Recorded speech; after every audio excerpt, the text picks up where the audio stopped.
കയ്പോ വേദനകളോ നിരാശകളോ പ്രശ്നങ്ങളോ അത് ജീവിതത്തിൽ കടന്നു വരുന്ന വിഷയങ്ങളോ ഒന്നും അവളെ അലട്ടുകയില്ല. അതിന്റെ കാരണം അവൻ ആത്മപൂർണനായതുകൊണ്ട്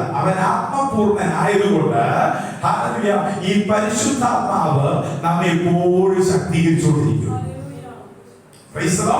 അപ്പോൾ കയ്പിന്റെ അനുഭവം വരുമ്പോൾ നീ ഈ കയ്പിൽ സന്തോഷിക്കാനേ പറയത്തുള്ളൂ. വന്ന കയ്പിൽ നീ സന്തോഷിക്കുക. അതിനെതിരെ നീ ഒന്നും ചെയ്യണ്ട.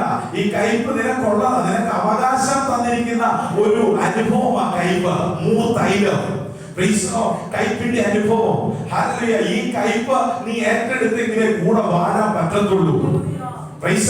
കയ്പിന്റെ അനുഭവം ജീവിതത്തിൽ നമ്മൾ ഓരോരുത്തരും ഏറ്റെടുത്തെങ്കിൽ മാത്രമേ കൂടെ വാഴാൻ പറ്റത്തുള്ളൂ. അപ്പോൾ ജീവിതത്തിൽ കടന്നു വരുന്ന കയ്പ് എനിക്ക് സഹിക്കാൻ പറ്റുകയില്ലേ, എനിക്ക് അംഗീകരിക്കാൻ പറ്റുകയില്ലേ, ഞാനൊരു ദൈവമായിട്ട് എനിക്കിത് എന്താ കർത്താവ് എന്ന് ചോദിച്ച് എപ്പോഴും പഴിക്കുകയും ദുഷിക്കുകയും ചെയ്യുന്ന അനുഭവത്തിൽ നിന്ന് ദൈവവൈദ്യരെ നിന്നെ തെരഞ്ഞെടുത്തിരിക്കുന്നത് പൊന്നുവെള്ളി മുതലായ അഴിഞ്ഞു പോകുന്ന വസ്തുക്കളിൽ നിന്ന് വീണ്ടെടുത്ത് നിന്നെ നിത്യതയ്ക്ക് അംശിയാക്കി സ്വർഗ്ഗരാജ്യത്തിന് അവകാശിയാക്കി മക്കളെ അവകാശികളുമാക്കി തീർക്കാൻ കർത്താവ് നമ്മെ തെരഞ്ഞെടുത്ത ആ വിധങ്ങളോട് നന്ദിയോടെ സ്തോത്രം ചെയ്യുക.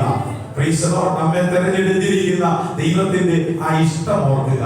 കയ്പിന്റെ അനുഭവം ഉണ്ടെങ്കിൽ അതിനെ പൂർണ്ണമായി സഹിക്കുക.